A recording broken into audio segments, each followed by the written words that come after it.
In the small village of Abakpa, nestled in the heart of Africa, there lived a beautiful chubby lady named Ola.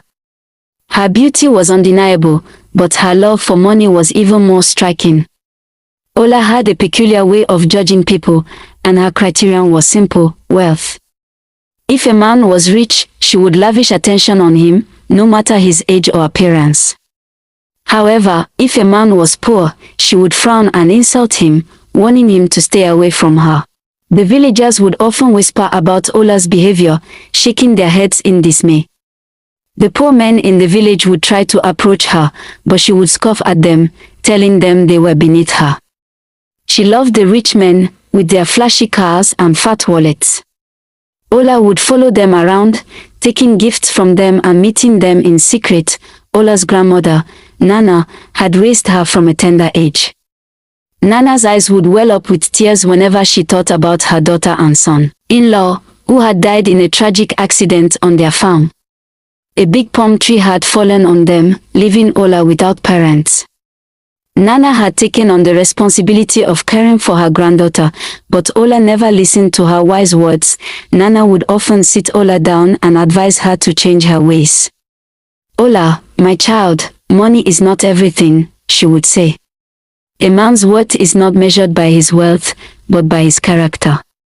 You should look for someone who loves you for who you are, not just your beauty or your body."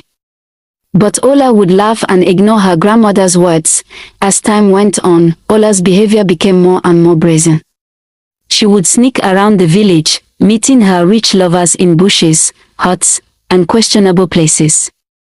The villagers would whisper about her exploits, and Nana's heart would ache with worry. One of Ola's lovers was a wealthy old man named Chief Okoro. He was known for his ruthlessness and cunning, but Ola was blinded by his wealth. She would do anything to keep him happy, and he would lavish her with gifts and attention. But one fateful night, Chief Okoro's true nature revealed itself. He took Ola to an abandoned hut on the outskirts of the village and subjected her to unspeakable abuse. Ola was left battered and bruised, both physically and emotionally. The incident left Ola's life in shambles. She became withdrawn and isolated, unable to face the world. Nana's heart broke when she saw Ola's condition. She had warned her granddaughter about the dangers of her lifestyle, but Ola had refused to listen. Now, Nana's worst fears had come true. As Ola struggled to come to terms with what had happened, but with Nana's support and care, Ola slowly began to heal. Nana thought Ola had learned a lesson from her past experiences. She believed that the abuse she suffered at the hands of Chief Okoro would be a wake-up call for her granddaughter. But as Ola's physical injuries healed, Nana began to notice that her behavior hadn't changed. Ola continued to follow rich men, young and old, sick and healthy, as long as they had money to offer her. Nana's heart sank as she realized that Ola hadn't learned from her past mistakes. She tried to talk to Ola, to reason with her, but Ola just shrugged her off. "I'm fine, Nana," Ola would say. "I can take care of myself." But Nana knew that Ola wasn't fine. She was still trapped in a cycle of self-destruction, and Nana didn't know how to help her. One day, Ola met a young man named Tond. He was charming and handsome, and he had a lot of money. Ola was immediately drawn to him, and she began to spend all her time with him. At first, Tond seemed like a perfect catch. He showered Ola with gifts and attention, and she felt like a queen. But as time went on, Ola began to notice that Tond was very possessive and controlling. Nana tried to warn Ola, but she wouldn't listen. Ola was too caught up in the attention and affection Tond was showing her. She didn't see the warning signs, and she didn't realize that she was in danger.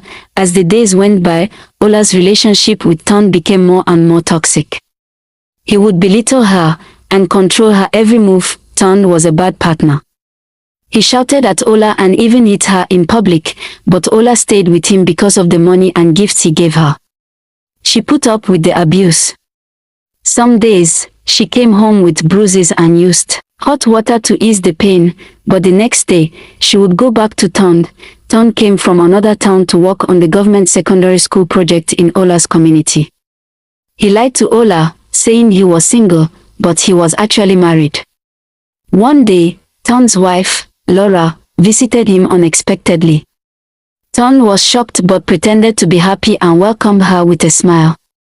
Inside, he was worried. He quickly texted Ola, telling her he wasn't around and she shouldn't visit him. He promised to call her when he returned.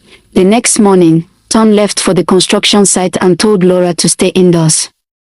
She agreed, but as soon as he left, she grabbed a raffia basket and went out.